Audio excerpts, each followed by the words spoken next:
إن الحمد لله نحمده ونستعينه ونستغفره ونؤمن به ونتوكل عليه ونعوذ بالله من شرور أنفسنا ومن سيئات أعمالنا من يهده الله فلا مضل له ومن يضلل فلا هادي له ونشهد أن لا إله إلا الله وحده لا شريك له ونشهد أن محمدا عبده ورسوله صلى الله عليه وسلم تسليما كثيرا كثيرا اما بعد فاعوذ باللہ من الشیطان الرجیم بسم اللہ الرحمن الرحیم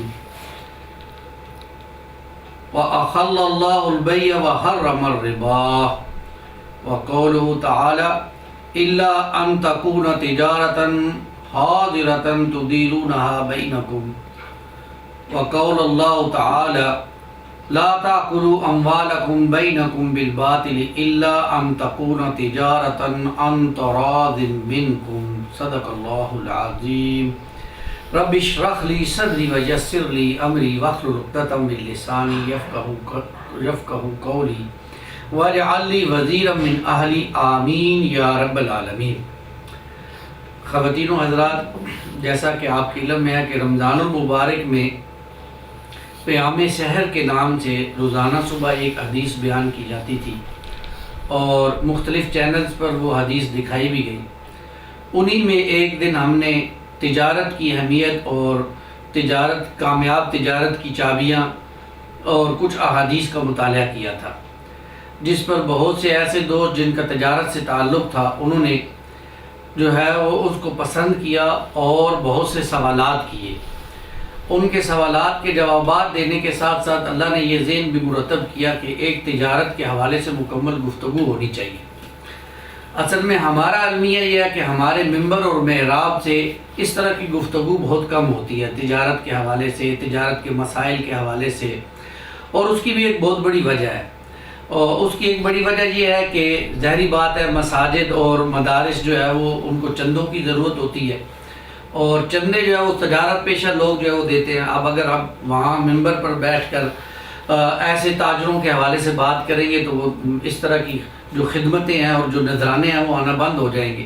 اس لیے ممبر اور محراب سے تجارت کے حوالے سے، معاش کے حوالے سے، ذخیرہ اندوزی کے حوالے سے، حرام اور حلال کے حوالے سے گفتگو نہیں ہوگی۔ وہاں تو ہمارے ہاں وہ مسائل ہیں جن میں ہمیں امت کو لڑا دیا جاتا ہے اور پھر بس اسی کے اوپر گفتگو ہوتی ہے اور معاملات ختم ہو جاتے ہیں۔ دوسری وجہ یہ بھی بنی کہ الحمدللہ اس سے پہلے تقریباً 17-18 سال میرا تجارت سے کوئی واسطہ نہیں تھا، اور الحمدللہ یہ درس و تدریس اور عربی گرامر پڑھانا اور اس طرح کے معاملات دینی کاموں میں مشغول رہنے کا سلسلہ تھا، اور تجارت کو کوئی اہمیت بھی میں نہیں دیتا تھا۔ میں یہ سمجھتا تھا کہ یہ ایک فضول کام ہے اور فضول لوگوں کے لیے ہے۔ اصل کام تو دین کا کام ہے، دین کی محنت ہے، اس کے لیے انسان اپنا وقت نکالے، اپنے آپ کو لگائے کھپائے، اور یہ ذہن سازی بھی کی جاتی تھی اور ہم بھی کرتے تھے لوگوں کی۔ لیکن الحمدللہ جب سے تجارت میں قدم رکھا ہے اور تجارت کا کام شروع کیا ہے تو یہ احساس ہوا ہے کہ بہت سی ایسی چیزیں تجارت کے اندر جن سے میں خود بھی واقف نہیں تھا، اور پھر علماء سے اور خصوصی جو اپنے ساتھی تھے ان سے پوچھا، پھر تجارت کے حوالے سے بہت سی باتیں، پھر مفتی عدنان کاکا خیل صاحب نے ایک تجارت ورکشاپ کروائی، وہاں اس میں بھی میں نے شرکت کی، لاہور میں 3 دن کی۔ تو ایک ذہن بنا کہ نہیں، تجارت کے حوالے سے بھی ہمیں بہت سی چیزوں کا علم ہونا چاہیے، ورنہ ہم میں سے بہت سے لوگ ایسے ہیں جو تجارت کر رہے ہوتے ہیں لیکن وہ حلال حرام کی تمیز، ان کے اندر حلال حرام کی تمیز نہیں ہوتی۔ اور شریعت میں اس چیز کی بڑی اہمیت ہے، یعنی شریعت کی نگاہ میں آپ اندازہ کریں کہ تجارت سے افضل کوئی معاش نہیں ہے، سب سے افضل معاش تجارت کا ذریعہ ہے، اور اس کے اندر جو پیچیدگیاں اور خطرات ہیں وہ بھی بہت زیادہ ہیں۔ اس لیے ایک تاجر کے لیے شریعت کے مسائل کا جاننا بہت لازم ہے۔ چنانچہ سیدنا عمر رضی اللہ تعالیٰ عنہ یہ فرمایا کرتے تھے کہ جو خرید و فروخت کے مسائل نہیں جانتا وہ ہمارے بازار میں نہ آئے، وہ ہمارے بازار میں دکانداری نہیں کر سکتا، اس کو دکان نہیں ملے گی۔ اور حضرت امام مالک رحمہ اللہ تعالیٰ نے بھی اس شخص کو بازار سے نکال دینے کا حکم فرمایا جو تجارت کے احکامات نہ جانتا ہو، تاکہ مسائل نہ جاننے کی وجہ سے کہیں لوگوں کو سود ہی نہ کھلاتا رہے۔ آج ہماری اکثریت، معذرت کے ساتھ، تاجروں کی عظیم اکثریت شریعت کے احکامات سے ناواقف ہے اور یا تو خود سود میں ملوث ہے یا لوگوں کو سود میں ملوث کر رہے ہیں. یہ ہے بہت بڑا المیہ ہے ہمارا. تو اس حوالے سے یہ کوشش ہے کہ الحمدللہ کوشش کہ تجارت کے حوالے سے ایک پوری گفتگو کی جائے. اس کے حوالے سے جائز کام، تجارت کے حوالے سے کون سے مسائل ہیں جن کو جاننا ضروری ہے، کون سی چیزیں ہیں جن سے بچنا ضروری ہے. پھر بھی اس کے بعد بھی یہ بات ہمارے سامنے رہے کہ جب کبھی کوئی مسئلہ پیش آ جائے، کوئی نئی بات تجارت کے حوالے سے سامنے آئے تو اہل علم سے پوچھ لیا جائے. قرآن مجید بھی یہ کہتا ہے کہ جب تمہیں کسی بات کا علم نہ ہو تو اہل علم سے پوچھ لیا کرو. خود اللہ تعالیٰ نے، آپ اندازہ کریں کہ اللہ تعالیٰ نے نبی پاک صلی اللہ علیہ وسلم کے ذریعے سے یہ بات میرے اور آپ پر کے لیے بیان فرمائی کہ جو شخص فرائض یعنی نماز، روزہ، حج، زکوٰۃ کے بعد حلال کمائی حاصل کرتا ہے، اس کے لیے محنت کرتا ہے، تو یہ ایک فریضہ اور عبادت کی حیثیت رکھتا ہے. تو تیسری بات جو تمہیداً میں عرض کرنا چاہ رہا تھا وہ یہ تھی کہ ہمارا دین صرف نماز روزے کا دین نہیں ہے. ہمارا دین تو زندگی کے ہر شعبے میں رہنمائی دیتا ہے. تجارت کے لیے بھی رہنمائی دی، اصول دیے، حکومت کے لیے بھی رہنمائی اصول دیے، سیاست کے لیے بھی رہنمائی اصول دیے، مال کو کیسے کمانا ہے، کیسے خرچ کرنا ہے، اس کے لیے بھی بتا دیا. یہ نہیں کہ بس صرف نماز کے لیے بتا دیا. آج کیونکہ ہمارے ہاں نماز ہی کو جھگڑے کا سبب بنا دیا گیا ہے کہ رفع یدین کرنے ہیں یا نہیں کرنے ہیں، آمین اونچی کہنی ہے یا نہیں کہنی ہے، اس لیے ہماری توجہ صرف نماز پر ہوتی ہے. اور باقی ہمارے ہاں معذرت کے ساتھ یہ بات، اچھے خاصے نمازی حضرات جو تجارت کرتے ہیں انہیں تجارت کے مسائل کا علم نہیں ہوتا، اور وہ یا تو سود میں خود ملوث ہوتے ہیں یا لوگوں کو سود کی طرف لے کر جا رہے ہوتے ہیں. تو یہ سود ویسے ہی بہت بڑا گناہ ہے. تو اس حوالے سے ہمیں جو ہے وہ بہت احتیاط کرنی چاہیے، اور اپنے رزق کو خصوصاً حلال رزق کے حوالے سے ہمیں بہت محتاط رہنا چاہیے. کیونکہ رسول اللہ صلی اللہ علیہ وسلم نے فرمایا کہ جو ایک وقت لوگوں پر ایک زمانہ ایسا آئے گا کہ انسان اس کی پرواہ نہیں کرے گا کہ مال اس نے کہاں سے لیا، یعنی حلال طریقے سے لیا یا حرام طریقے سے لیا، اس کی اسے پرواہ ہی نہیں ہوگی. جیسے آج معذرت کے ساتھ جیسے آج ہمارا زمانہ ہے، کسی کو کوئی پرواہ نہیں ہے، وہ کیسے بس پیسہ آ رہا ہے آنے دو، حلال ہے حرام ہے، اس کی کوئی پرواہ نہیں. پھر یہ کہ رسول اللہ صلی اللہ علیہ وسلم نے یہ بھی فرمایا، لوگوں اللہ سے ڈرو اور دنیا طلبی میں اعتدال کا راستہ اختیار کرو، اس لیے کہ کوئی اس وقت تک نہیں مرے گا جب تک اپنی روزی پوری نہ کر لے. گو اس میں تاخیر ہو سکتی ہے لیکن جو اس کے نصیب میں ہے وہ اس کو ملے گی، تب اس کی موت آئے گی. اس کا رزق جو اللہ نے لکھ دیا وہ اسے مل کر رہے گا. لہذا اللہ سے ڈرو اور روزی کی طلب میں اعتدال کا راستہ اختیار کرو. صرف وہی لو جو حلال ہو اور جو حرام ہو اسے چھوڑ دو. یعنی انسان حرام کی طرف کیوں جاتا ہے؟ اس لیے کہ میں زیادہ کما لوں. یعنی زیادہ وہ نہیں کما سکتا، جتنا اللہ نے اس کے نصیب میں لکھ دیا ہے اتنا ہی وہ کمائے گا، اور اس سے زیادہ وہ اس لیے نہیں کما سکتا کیونکہ اس کے نصیب میں نہیں. تو یہ بات اگر انسان کی عقل میں آ جائے کہ میرا نصیب ہے، مقدر ہے، تو وہ پھر حلال پر اکتفا کرے گا، حرام سے بچنے کی کوشش کرے گا. اسی طرح رسول اللہ صلی اللہ علیہ وسلم کا ارشاد مبارک ہے، جس شخص نے کوئی مال حرام کمایا پھر اس سے کوئی غلام خرید کر آزاد کر دیا، یہ بہت بڑی نیکی ہے غلام کو خرید کر آزاد کر دینا، لیکن اس نے حرام مال کمایا اور اس سے پھر غلام کو آزاد کیا، یا اس سے اپنے قرابت داروں کے ساتھ تعاون کیا، خدمت کی ان کی، تو یہ سب قیامت کے دن اس کے لیے بوجھ بن جائیں گے. یہ کوئی اسے فائدہ نہیں دیں گے، کوئی اس سے وہ فائدہ نہیں اٹھا سکتا. کیوں؟ یہ تو حرام کی کمائی سے تھا. تو حلال کی کمائی اس کی طرف توجہ ہو جائے تو تجارت کے مسائل معلوم ہوں گے تو حلال کی طرف توجہ ہوگی رہے. تو شریعت کی روح سے تجارت کا اہم ترین اصول یہ ہے کہ مال حلال جو ہے وہ کمایا جائے اور حلال ہی کو جو ہے فروغ دیا جائے، حرام سے بچا جائے اور لوگوں کو بھی بچنے کی تلقین کی جائے. اللہ تعالی ہمیں اس کی توفیق عطا فرمائے. سب سے پہلے ہم کچھ احادیث کا مطالعہ کرتے ہیں تجارت کے حوالے سے، پھر انشاءاللہ کچھ مسائل کے حوالے سے گفتگو آپ کے سامنے رکھوں گا. دیکھیں اللہ کے رسول نے فرمایا، طبرانی شریف کی روایت ہے، آپ صلی اللہ علیہ وسلم نے فرمایا اللہ تعالیٰ کو جو ہے صنعت و حرفت کا پیشہ اختیار کرنے والے مسلمان کو پسند فرماتے ہیں. اللہ تعالیٰ جو تجارت کا پیشہ اختیار کرتا ہے اللہ تعالیٰ ایسے مسلمان کو پسند کرتے ہیں. پھر یہ بھی دیکھیں کہ طبرانی کی روایت میں اللہ کے رسول نے فرمایا کہ جو شخص اپنے چھوٹے بچوں کا اپنے بیوی بچوں کا پیٹ پالنے کے لیے محنت مشقت کرتا ہے، اللہ کے راستے میں وہ نکلتا ہے محنت مزدوری کے لیے، اور جو شخص اپنے بوڑھے والدین کا پیٹ پالنے کے لیے محنت کرتا ہے اور اللہ کے راستے میں ہے، وہ شخص بھی اللہ کے راستے میں ہے، اور وہ شخص اپنا پیٹ پالنے کے لیے محنت کرتا ہے اور حلال کماتا ہے تاکہ کسی کے سامنے دست سوال نہ دراز کر سکے، اور اپنے آپ کو اس مصیبت سے یعنی دست دراز والی مصیبت سے بچا لیتا ہے، تو وہ شخص بھی اللہ کے راستے میں۔ یعنی جو شخص اپنے بچوں کا پیٹ پالتا ہے وہ اللہ کے راستے میں، اللہ کے راستے میں، یعنی اللہ اس کو عبادت لکھ رہا ہے اگر وہ شریعت کے مطابق چل رہا ہے۔ اسی طرح رسول اللہ صلی اللہ علیہ وسلم نے فرمایا کسی انسان نے اس شخص سے بہتر روزی نہیں کھائی جو خود اپنے ہاتھوں سے کما کر کھاتا ہے۔ اللہ کے نبی داؤد علیہ السلام بھی اپنے ہاتھوں سے کما کے روزی کھایا کرتے تھے، بخاری شریف کی روایت۔ رسول اللہ صلی اللہ علیہ وسلم نے فرمایا وہ شخص جو لکڑی کا گٹھا اپنی پیٹھ پر لاد کر لائے اس سے بہتر ہے جو کسی کے سامنے ہاتھ پھیلائے، چاہے وہ اسے کچھ دے نہ دے۔ اب کوئی کسی کے سامنے دستے سوال کر دے، کچھ تو جا بھائی میرے پاس کچھ نہیں۔ اب یہ بہتر ہے کہ کوئی شخص لکڑیاں، یا مراد یہ کہ کچھ چھوٹے سے چھوٹا کام بھی کر لے تو کوئی حرج کی بات نہیں ہے۔ اس سے بہتر ہے کہ انسان کسی کے سامنے اپنا جو ہے وہ ہاتھ جو ہے وہ سوال جو ہے وہ دست دراز کرے۔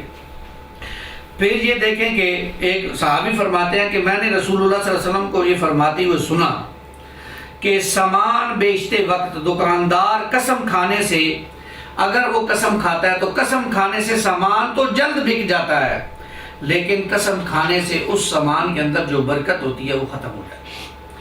اور رسول اللہ صلی اللہ علیہ وسلم نے فرمایا، ایک روایت یہ بھی آتی ہے تاجروں کے لیے بہت اہم ہے یہ بات، اے تاجروں کی جماعت، خرید و فروخت کے وقت شیطان اور گناہ سے سابقہ پڑ ہی جاتا ہے۔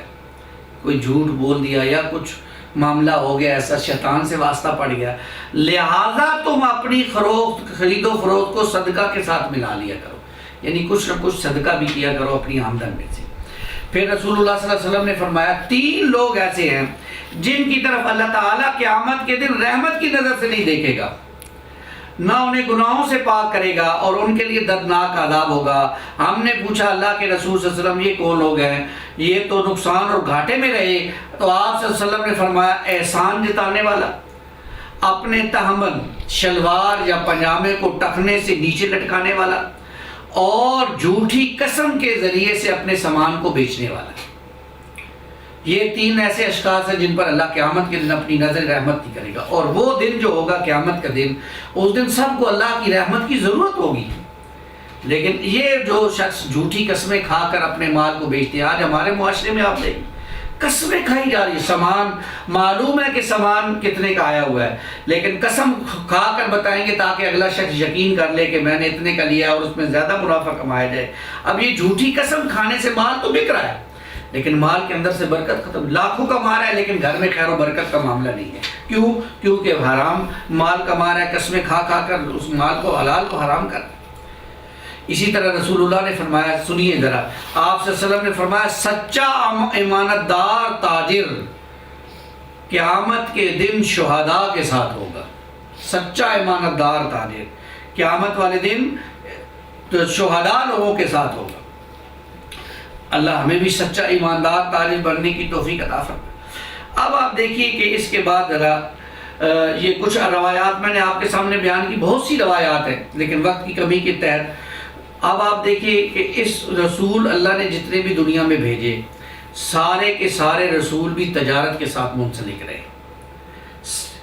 ایک کام تو سب نے مشترک کیا، وہ کام تھا بکریاں چرانا، یعنی جتنے بھی نبی دنیا میں آئے سب نبیوں نے بکریاں چرائی۔ اس پر صحابہ نے پوچھا یا رسول اللہ صلی اللہ علیہ وسلم آپ نے بھی بکریاں چرائیں؟ تو فرمایا ہاں میں نے بھی چند قیرات میں اہل مکہ کی بکریاں چرائی ہیں۔ اور ایک اور صحابی ہیں وہ کہتے ہیں کہ ایک بکری، ہر بکری پر 1 قیرات ملتی تھی اجرت، یہ معاملہ بھی۔ پھر حدیث میں یہ الفاظ بھی آتے ہیں کہ تجارت سب سے عمدہ ذریعہ معاش ہے، اور آپ صلی اللہ علیہ وسلم کا ارشاد گرامی ہے کہ سب سے عمدہ پاکیزہ یہ بات ہے کہ انسان تجارت کرنے والوں کا پیشہ اختیار کرے، یعنی تجارت کرے۔ ایک اور روایت میں یہ بات بھی آتی ہے کہ تجارت قرب الہی کے حصول کا ذریعہ ہے، ہمیں تو بس یہی پڑھایا جاتا ہے کہ قرب الہی کے معاملات جو ہمارے ہاں ہوتے ہیں کہ بس تلاوت ہو اور نوافل ہوں، اور یہ اس لیے ہماری اس چیزوں میں کثرت ہوتی ہے، اور کاروبار کے اندر ہم ڈنڈی مار رہے ہوتے ہیں، اور کاروبار کے اندر سود پہ معاملات چل رہے ہوتے ہیں، کاروبار کے اندر جھوٹ پہ معاملات چل رہے ہوتے ہیں، دغا پہ چل رہے ہوتے ہیں، ایکسپائری چیزیں بیچی جا رہی ہوتی ہیں، یا ایسی چیزیں بیچی جا رہی ہوتی ہیں جو مضر صحت ہوتی ہیں، کیوں کہ وہ ہمیں کوئی بتاتا ہی نہیں ہے کہ یہ ٹھیک نہیں ہے۔ تو فرمایا کہ اللہ کی قربت کا ذریعہ ہے یہ تجارت، اگر اس کو انسان جو ہے وہ صحیح طریقے سے کرے گا۔ اسی طرح آپ صلی اللہ علیہ وسلم نے فرمایا جو شخص مسلمانوں کے لیے کسی شہر میں غلہ لے کر آیا اور جو ہے وہ اس دن کے بھاؤ کے مطابق اس غلہ کو بیچا تو اللہ اس شخص کو اللہ تعالیٰ کا قرب نصیب ہوگا، یعنی اس شخص کو، یعنی اب ذری بڑی تکلیف کی بات ہے نا، غلہ کہیں پہ کسان نے محنت کی، پیدا کیا، اور وہاں سے اب وہ بیل گاڑی کے لیے گاڑیوں کے ذریعے شہر میں لایا، اب اس کو بیچا، اب تکلیف اٹھائی، اب اس سے کسی کو فائدہ بھی تو ہو رہا ہے نا۔ اب اس کا یہ عمل اگر شریعت کے مطابق ہے اور اس نے زکوٰۃ ادا کی ہے، فطرانہ دیا ہے، عشر دیا ہے، تو اب کیا ہے کہ اب اللہ تعالیٰ جو ہے وہ اس کے اس عمل کو قبول کریں گے اور اس سے اس کو اللہ کا قرب حاصل ہو جائے گا۔ اللہ تعالیٰ ہمیں بھی اس طرح کے معاملات جو ہے وہ دیکھنے کی توفیق عطا فرمائے۔ پھر دیکھیں کہ ایک حدیث میں یہ الفاظ آتے ہیں، رسول اللہ صلی اللہ علیہ وسلم نے فرمایا کہ جو رزق حلال کمائے تاکہ لوگوں کے سامنے ہاتھ پھیلانے سے بچ سکے، اور بیوی بچوں کے لیے مشقت اٹھائے، پڑوسیوں کے ساتھ بھلائی چاہے، تو وہ قیامت کے دن اللہ تعالیٰ سے اس حال میں ملے گا کہ اس کا چہرہ 14ویں کی چاند کی طرح چمک رہا ہوگا، ایسے اللہ کے ہاں ملے۔ اور ایک حدیث میں یہ بھی آتا ہے کہ حلال کمائی کے لیے دوڑ دھوپ کرنا اور تھک کر چور ہو جانا، یعنی انسان بعض اوقات تھک جاتا ہے نا حلال کمانے، تھک کر چور ہو جانا اور نڈھال ہو جانا، اللہ تعالیٰ کے نزدیک بہت پسندیدہ اعمال میں سے ہے۔ رسول اللہ صلی اللہ علیہ وسلم نے فرمایا حلال کمائی کے لیے دوڑ دھوپ کرنا اور اتنی محنت کرنا کہ تھک کے چور ہو جائے، انسان نڈھال ہو جائے، پسینوں سے شرابور ہو جائے، اللہ کے نزدیک پسندیدہ اعمال میں سے ہے۔ اللہ کو اتنا پسند ہے کہ انسان حلال کمائی کے لیے اس کی راہ میں اپنے آپ کو لگا رہا ہے، کھپا رہا ہے، اور یہ محنت اور مشقت اللہ تعالیٰ کی مغفرت اور بخشش کی ضامن ہے۔ بہقی کی روایت ہے۔ ہمارے ہاں اسے کوئی نیکی نہیں سمجھتا، سمجھتے ہیں کہ بس نماز روزہ یہی ہے، اس لیے بڑی فکر ہوتی ہے، عین اذان کے وقت دکان بند کر دیتے ہیں، جو کہ شرعی عمل ہے، لیکن دکان بند کرنے کے بعد آ کر اسی دکان پر بیٹھ کر جھوٹ بول رہے ہوتے ہیں، سودی لین دین کر رہے ہوتے ہیں، اور ناپ تول میں کمی کر رہے ہوتے ہیں، کیونکہ شریعت کے احکامات کا علم نہیں ہوتا۔ اسی طرح آپ صلی اللہ علیہ وسلم نے فرمایا حلال کمائی کے سلسلے میں اپنے بندے کو تھکا ماندہ دیکھنا اللہ تعالیٰ کو خوب پسند ہے، خوب پسند ہے کہ انسان حلال کمائی کے لیے دوڑ دھوپ کرے۔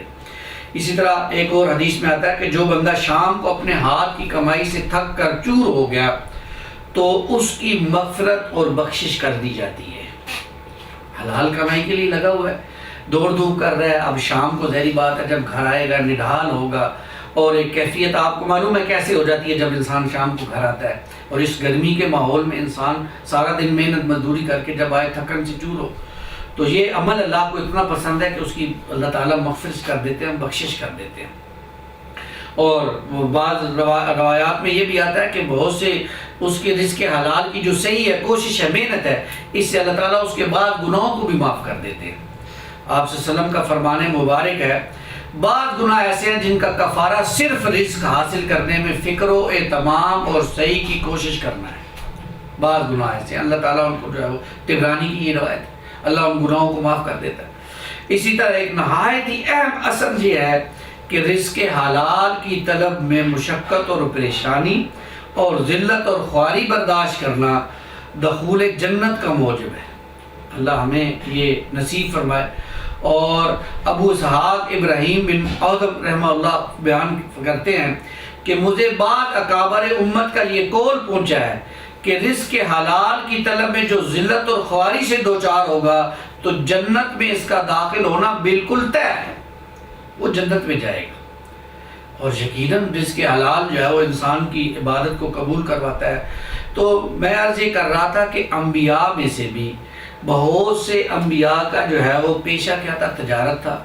خود رسول اللہ صلی اللہ علیہ وسلم بکریاں چرایا کرتے تھے۔ آپ صلی اللہ علیہ وسلم اپنی جوانی کو جب پہنچے تو آپ نے تجارت کا کام شروع کیا، اور آپ مال لے کر جاتے تھے مکے سے باہر۔ آپ نے سیدہ خدیجہ کا بھی سامان لے کر گئے آپ اور باہر بیچنے کے لیے، تو آپ نے ایک غلام ساتھ بھیج دیا جو آپ صلی اللہ علیہ وسلم کے معاملات کو دیکھے گا۔ جب اس غلام نے واپس آ کر بتایا کہ جی میں نے تو ان کے اندر امانت داری کا وصف دیکھا اور بہت اچھے اخلاق ہیں ان کے، اور جو آمدن ہے وہ عام لوگوں سے زیادہ دگنی ہوئی، تو سیدہ خدیجہ رضی اللہ تعالیٰ عنہ آپ پر فدا ہو گئی اور آپ نے نکاح کا پیغام بھیج دیا، اور آپ صلی اللہ علیہ وسلم نے ان کے نکاح کے پیغام کو اپنے چچا کے توسط سے قبول کر لیا اور آپ کی شادی ہو گئی۔ تو تجارت آپ صلی اللہ علیہ وسلم نے اس طرح معاملہ بھی کیا۔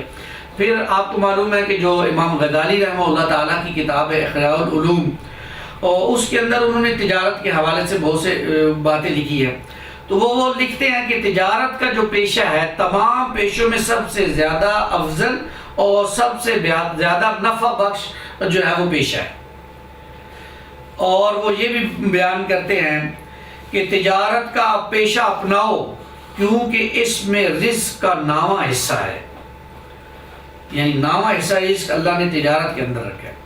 پھر ایک مرسل روایت بھی وہ نقل کرتے ہیں کہ رزق کے 9 حصے تجارت میں ہیں اور 10واں حصہ جانوروں یعنی مویشیوں میں ہے۔ یہ اللہ تعالیٰ نے رزق کے جو حصے بھیجے ہیں اس میں 9 حصے تجارت کے اندر رکھے ہیں، اور جو 10واں حصہ ہے وہ مویشیوں کے اندر ہے۔ اور ایک روایت اور وہ نقل کرتے ہیں کہ رزق کے 20 دروازے ہیں، ان میں سے 19 دروازے تجارت کرنے والوں کے لیے، 20 دروازے ہیں کل، ان میں سے 19 دروازے جو ہے، اس لیے ہم دیکھتے ہیں اب رسولوں کے بعد دیکھیں صحابہ میں سے بھی اکثر جو ہے وہ تاجر تھے، اور تجارت کا پیشہ جو ہے وہ انہوں نے اختیار کیا ہوا تھا اور تجارت کیا کرتے تھے۔ آپ کو معلوم ہے کہ سیدنا ابوبکر رضی اللہ تعالیٰ عنہ کپڑوں کی تجارت کرتے تھے، سیدنا عمر رضی اللہ تعالیٰ عنہ ریشم کی تجارت کیا کرتے تھے، سیدنا عثمان غنی رضی اللہ تعالیٰ عنہ عرب کے رئیس تاجر تھے، بہت بڑے تاجر تھے۔ آپ سے بڑا تاجر قریش میں کوئی تھا ہی نہیں، اور نہ پورے عرب میں کوئی آپ سے بڑا تاجر تھا۔ آپ خود فرمایا کرتے تھے کہ خدا کی قسم میں نے مسلمانوں کے مال سے نہیں کھایا، میں نے اپنے ہی مال سے کھایا ہے، میں قریش میں سب سے زیادہ کثیر المال تھا اور ان سب سے زیادہ تجارت میں خوش بخت اور کامیاب انسان تھا۔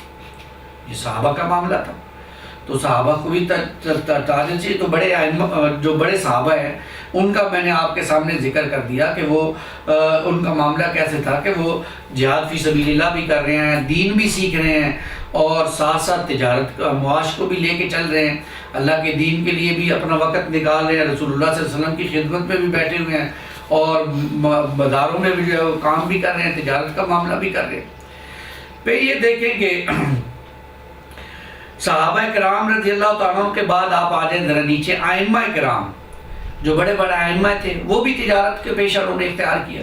امام ابو حنیفہ رحمہ اللہ تعالیٰ ریشم فروش تھے، ریشم کی تجارت کرتے تھے، اور ان کا بہت بڑا ریشم کا کارخانہ تھا جس میں بہت سے کاریگر اور مزدور کام کرتے تھے، یہ ان سے کام لے کے اپنا ریشم کے کپڑے کو جو فروخت کیا کرتے تھے۔ امام مالک رحمہ اللہ تعالیٰ بھی کپڑے کے بہت بڑے تاجر تھے۔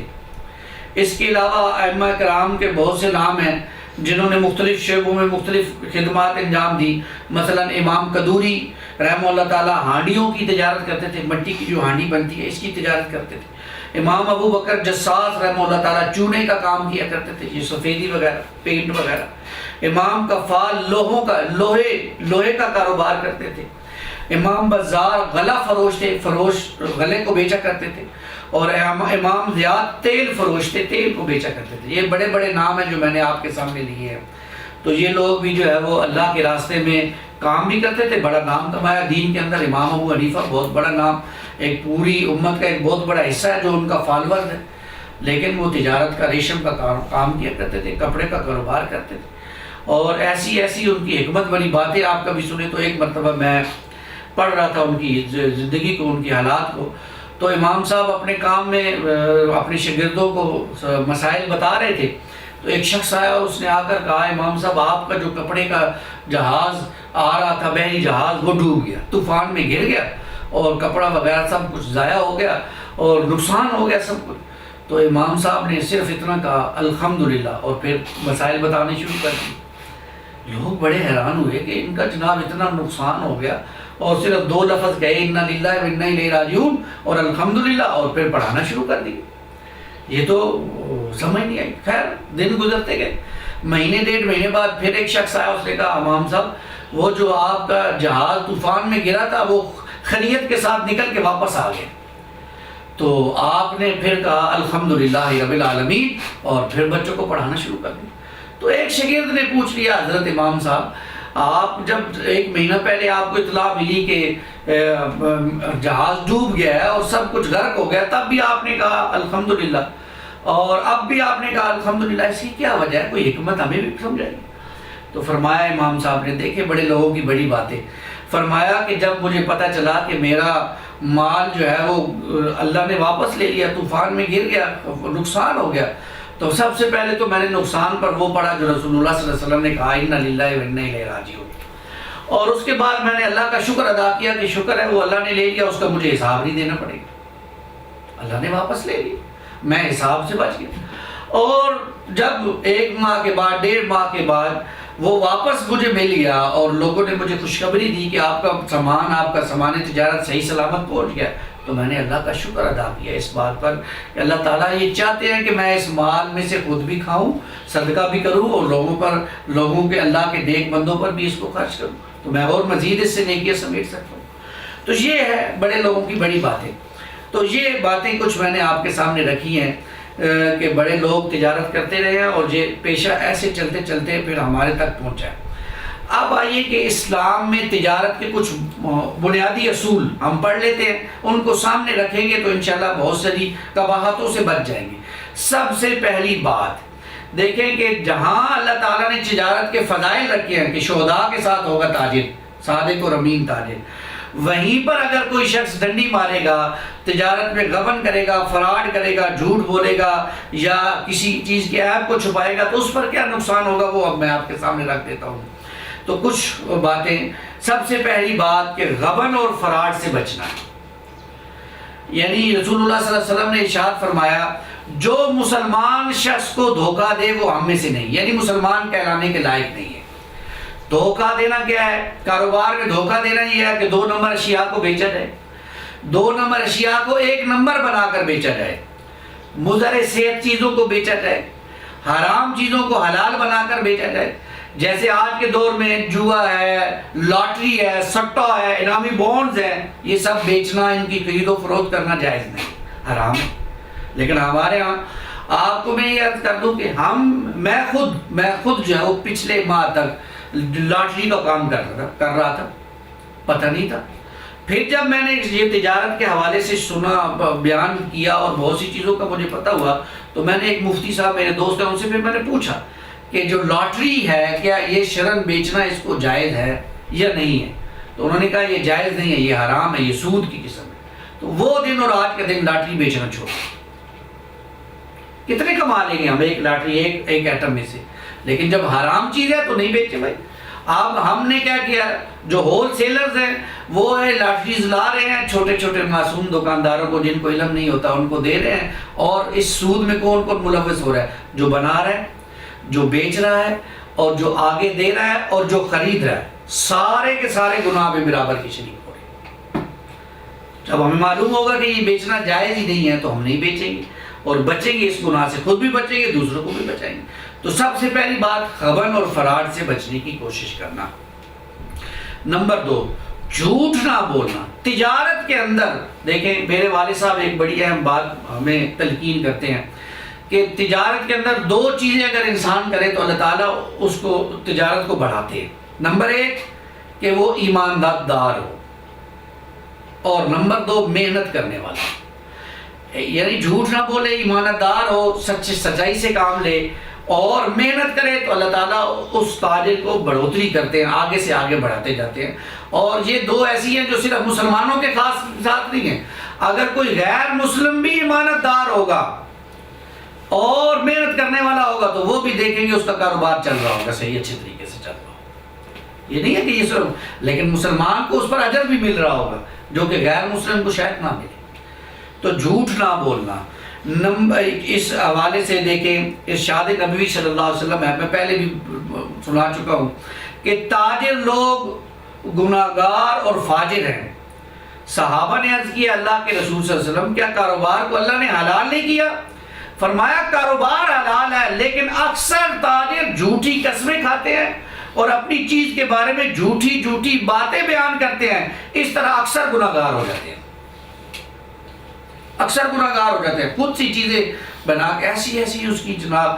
اور جب سے یہ آن لائن سسٹم شروع ہوا ہے، آپ دیکھیں معذرت کے ساتھ آپ کو پکچر میں چیز کچھ اور نظر آئے گی اور آپ کے پاس جو ہے وہ جب جو چیز ملے گی آپ کو وہ کچھ اور ہوگی۔ یہ بھی فراڈ ہے، یہ بھی جھوٹ ہے، یہ بھی غبن ہے۔ ہاں جو چیز دکھائی ہے وہ چیز بھیجو گے تو ٹھیک ہے، حلال ہے، اگر وہ نہیں ہے تو وہ چیز حرام ہو جائے گی، اس سے جو آمدن ہوگی وہ بھی حرام ہو جائے گی۔